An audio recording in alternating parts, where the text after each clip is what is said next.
जय हिंद दोस्तों। चलिए गति को हम आगे कंटिन्यू करते हैं। अब हमारा है प्रक्षेप गति, प्रोजेक्टाइल मोशन। ये क्या होता है? जब कोई वस्तु पृथ्वी की सतह से एक कोण पर फेंकी जाती है और वह केवल गुरुत्वाकर्षण बल के प्रभाव से एक वृत्ताकार पथ यानी कर्ण पथ में चलती है, उस गति को प्रक्षेप गति कहा जाता है। समझे नहीं समझे? चलिए देखिए एग्जाम्पल से समझते हैं। क्रिकेट बॉल को हवा में फेंकना, तीर चलाना, तोप का गोला छोड़ना, फुटबॉल को हवा में फेंकना। ये समझ में आया कि नहीं आया? इस तरह से चलिए देखें, एक चित्र के माध्यम से समझते हैं। मान लो ए पॉइंट है, ये हमारा बी पॉइंट है। हमने यहाँ से कोई वस्तु फेंकी। अब ये इस तरह से फेंके, आप इसको या तो बॉल मान लीजिए फेंकना, या तीर मान लीजिए हवा में फेंकना, इस तरीके से तो फेंकेंगे। या आप भाला फेंकते हो कुछ इस तरह से ही तो ज्यादा भाला फेंकेंगे। तो अब यहाँ से हमने कोई वस्तु फेंकी यहाँ तक, तो ये एक यहाँ पर एक ऊंचाई यहाँ हो जाएगी, एक ऊंचाई ये हो जाएगी, एक ऊंचाई ये हो जाएगी। तो हम कितनी ऊंचाई गई हमारी यहाँ से यहाँ तक? अब एक एक समय आएगा कि ये एक अधिकतम ऊंचाई पर होगी और एक अधिकतम ऊंचाई के साथ फिर एक नीचे आएगी। जब नीचे आएगी तो गुरुत्वाकर्षण बल अपनी ओर खींचता है। एक तो इसका बल, जब हमने यहाँ से कोई वस्तु फेंकी तो एक अधिकतम ऊंचाई होगी, यहाँ पर आके वो फिर नीचे की ओर आएगी। कोई भी वस्तु फेंकेंगे एक अधिकतम ऊंचाई होती है, फिर वहां से फिर वो नीचे की ओर आएगी। तो जब नीचे की ओर आती है तो गुरुत्वाकर्षण बल के कारण उसकी गति अधिक हो जाती है। तो वो यही कहता है कि जब कोई वस्तु आप फेंक रहे हो एक तरह से, तो फिर वो क्या होगी, वो नीचे आएगी। तो उसी को हम प्रक्षेप गति कहते हैं। चलिए आगे समझते हैं और इसी तरह से अपनी पढ़ाई को जारी रखिए। आप अपने लुक से ज्यादा अपनी बुक पर ध्यान दीजिए, क्योंकि आपकी बुक ही काम आएगी, आगे चल के आपका लुक काम नहीं आएगा। और आप पढ़ लोगे सही से तो आपका लुक ऑटोमेटिकली अच्छा बन जाएगा, अच्छा दिखने लगेगा लुक। आप सही से पढ़िए। चलिए आगे चलते हैं। ये तो देखें, गति दो भागों में बांटी जाती है, एक क्षैतिज गति, एक लंबवत गति। स्थिर वेग से चलती है क्षैतिज, इस पर कोई बल नहीं लगता। अब भाई कोई चीज फेंकी हमने, यहाँ से ये चली तो चल रही है, तो ये क्या है, कोई बल नहीं लग रहा है यहाँ से। एक लंबवत होती है जो गुरुत्वाकर्षण के प्रभाव के कारण नीचे की ओर आती है। अब इससे पूछता है अधिकतम ऊंचाई।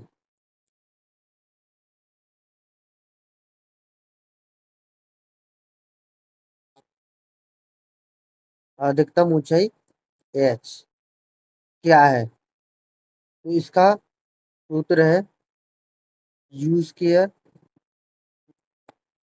Sign square theta by two जी।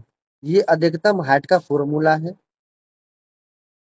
कुछ इस और भी है फॉर्मूला मैं बता रहा हूँ, और इन्हीं फॉर्मूले से सवाल पूछे जाते हैं। दूसरा फॉर्मूला हमारा ए से बी की दूरी क्या है? इसका फॉर्मूला है u square sine two theta by g. दूरी पूछे या परास, है ना, दूरी या परास या रेंज भी बोल सकते हैं, रेंज। तो ये पूछे तो ये कौन सा फॉर्मूला रहेगा? U square sine two theta by g. एक तीसरा है टाइम का। टाइम का फॉर्मूला वही ए से लेके बी तक कितना समय लगा, तो इसका फॉर्मूला है two u sine theta by g. इन्हीं से प्रश्न बनते हैं। देखते हैं चलिए कैसे प्रश्न बनते हैं।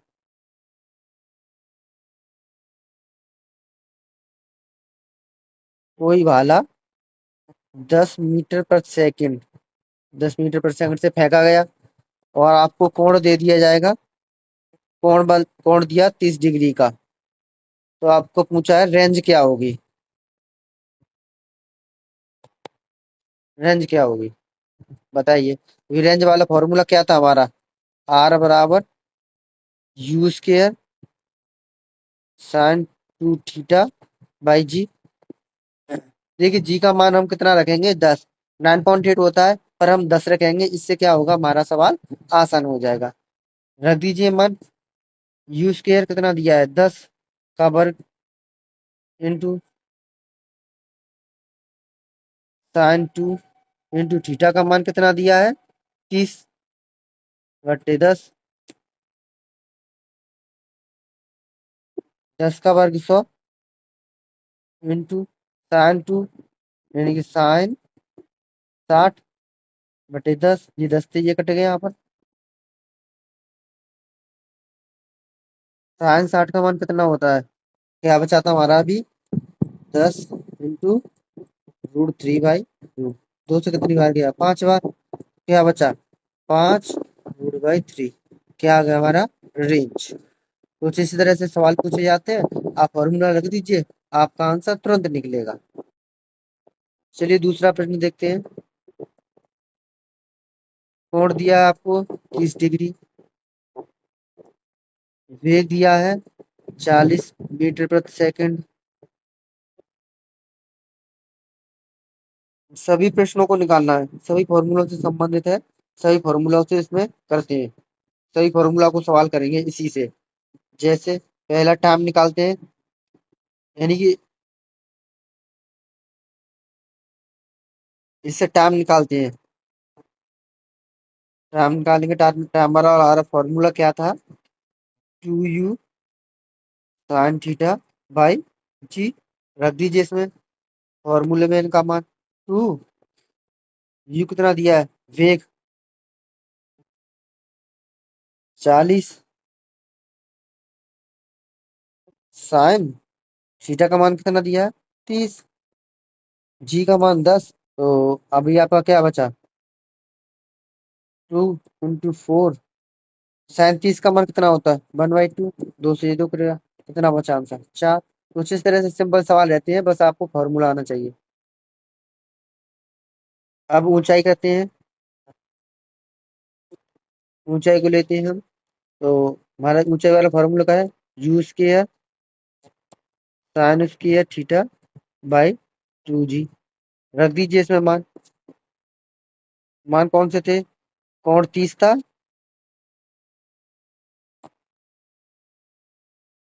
30 डिग्री, और वेग हमें दे दिया था 40 मीटर प्रति सेकंड। रख दीजिए इसमें मान, बहुत ही सिंपल सवाल है। यू स्केयर 40 का वर्ग 1600, डायरेक्ट कर रहे हैं हम, sine square sine square theta, theta का मान रख दीजिए यहाँ पर 30 इंटू 2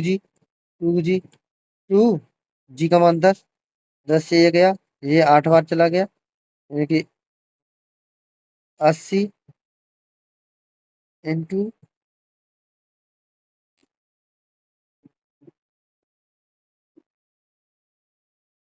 साइन स्क्वायर 30 का मान कितना होता है, 1/4। तो ये 4 से कितनी बार चला गया, 20 बार, 20 आंसर।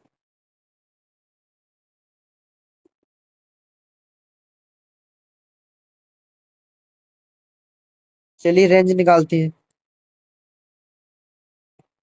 रेंज वाला फॉर्मूला क्या है, u square sine two theta by ji.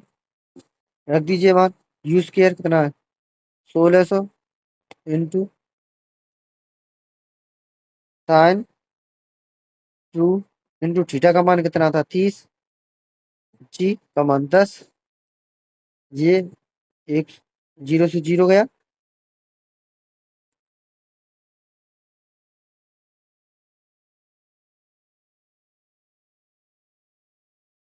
180 into sine 60/10।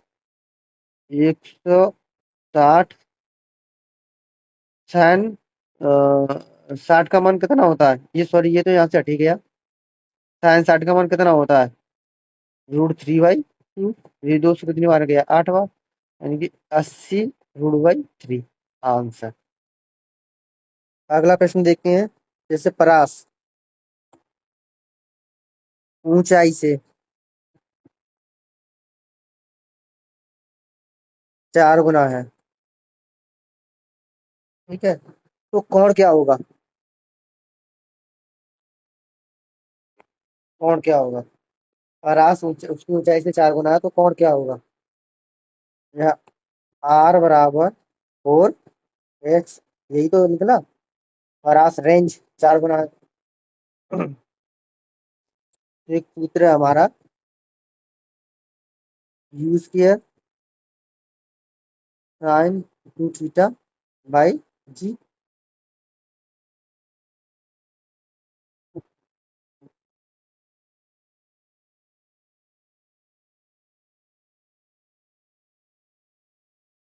ये R बराबर हो गया, तो H बराबर फॉर्मूला क्या था हमारा?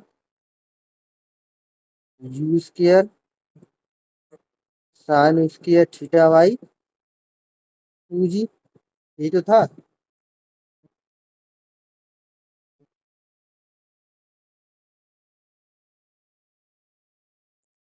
यहाँ 4 और रह जाएगा, ये H का फॉर्मूला तो ये हो गया, और 4 हमारा ये 4 गुना है ना, 4 गुना। ये 2 से कितनी बार गया? 2 बार। U² से U² कट गया, G से ये G कट गया। अभी क्या बचा हमारे पास? साइन 2θ बराबर 2 साइन² और साइन 2θ बराबर क्या है? होता है 2 साइन θ cos θ बराबर 2 साइन² θ। 2 से 2 कट गए, ये साइन θ आते, एक साइन² वाला कट गया। अभी क्या बचा? cos θ बराबर साइन θ। मान लीजिए इसको हम ऐसे कर सकते हैं ना, एक बराबर रख लेते हैं साइन θ फिर cos θ। अब ये किसका मान होता है? ये किसके बराबर होता है? tan θ के। और tan θ बराबर तो क्या हो गया? एक। tan θ बराबर क्या हो गया? एक हो गया ना। तो tan θ बराबर एक, और tan 1 मतलब 45। 45 होता है tan θ बराबर 45 आंसर।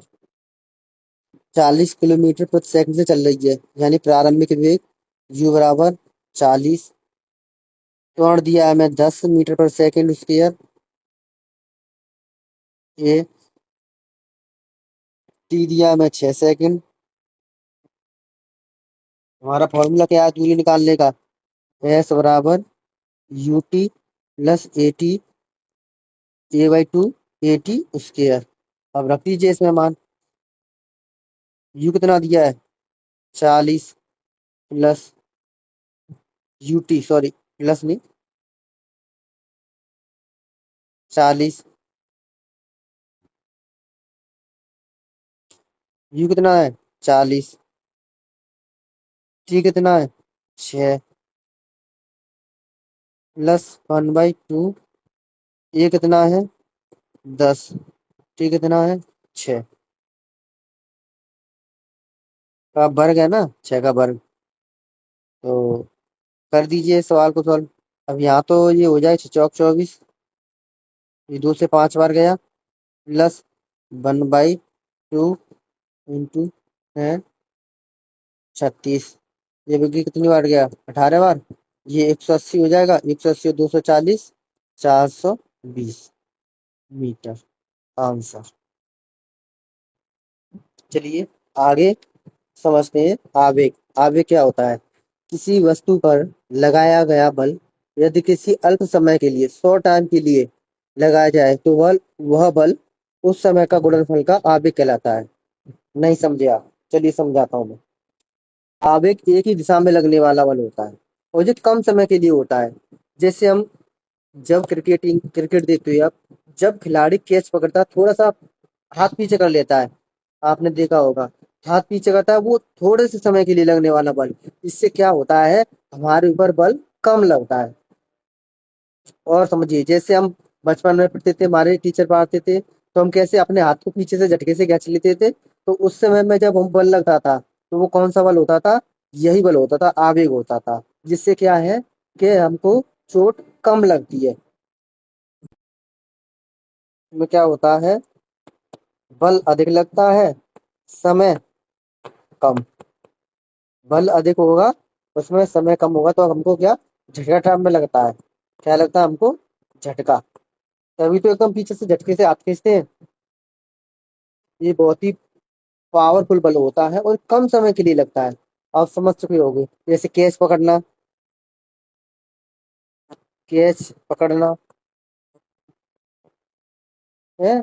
और एक्सीडेंट, एक्सीडेंट भी होता है, एक्सीडेंट। फिसलना, फिसल भी तो जाते हैं, कम समय के लिए बल लगता है, फिसलना। यहाँ पे एग्जांपल याद रख लीजिए, इससे जरूरी नहीं है, बस समझ लीजिए।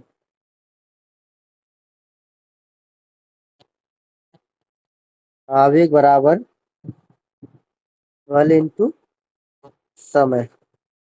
बल, बल बराबर क्या होता है, एम ए इंटू टी, यही तो होता है।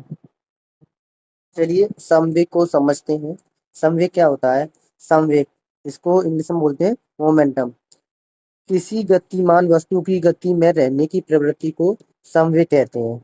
यह द्रव्यमान और वेग का गुणनफल होता है। यानी कोई वस्तु है, वो क्या रह रही है, वो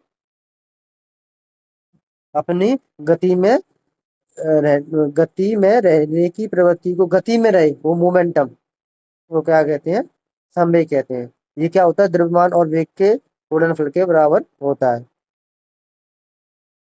T बराबर mv। इसका मात्रक क्या है, इसका मात्रक है किलोग्राम मीटर प्रति सेकंड, ये याद रखना है आपको। पूछा है संवेग संरक्षण क्या होता है। यदि कोई बाहरी बल कार्य नहीं कर रहा है, तो बल किसी बंद प्रणाली यानी क्लोज सिस्टम का कुल संवेग स्थिर रहता है। ठीक है, यदि कोई बाहरी बल कार्य नहीं कर रहा है, तो मतलब किसी बंद प्रणाली का कुल संवेग स्थिर रहता है, वो परिवर्तन नहीं होगा। अर्थात संवेग न तो नष्ट किया जा सकता है और न ही उत्पन्न किया जा सकता है। यह केवल एक वस्तु से दूसरी वस्तु में परिवर्तित किया जा सकता है। समझ सके। अब इसी में रहता है कि क्या बोलते हैं उसको, अगर कांस्टेंट रखें हम, किसको, संवेग संरचना को अगर कांस्टेंट रखें हम, तो m1 एम v1 बराबर m2 v2। इस तरह के फॉर्मूले पूछे जाएंगे, कैसे, जैसे गोला दागने वाला, गोला दागा जाता है, ट्रक, नाव, गन, इसके एग्जाम्पल है। आगे के आगे कैसे प्रश्न पूछे जाते हैं, वो मैं बताता हूँ। ये क्या है, दोनों चीज कैसी रहनी चाहिए, समान रहनी चाहिए। ये दोनों चीजें कैसी रहनी चाहिए, समान। आगे हम सवाल करेंगे, जैसे एक तोप का भार 60 किलोग्राम है। एक गोला दागा जाता है जिसका द्रव्यमान 20 किलोग्राम है। यदि तोप 20 मीटर पर सेकंड वेग से पीछे हटता है, तो कितने वेग से गया होगा। चलिए देखते हैं। अभी हमारा फॉर्मूला क्या बताया था हमने, m1 v1 बराबर m2 v2, हमको बराबर करना है दोनों को। तो हमारा द्रव्यमान, पहला द्रव्यमान कितना है, भार m 60 किलोग्राम। v1 कितना, हमारा पहला v1 कितना,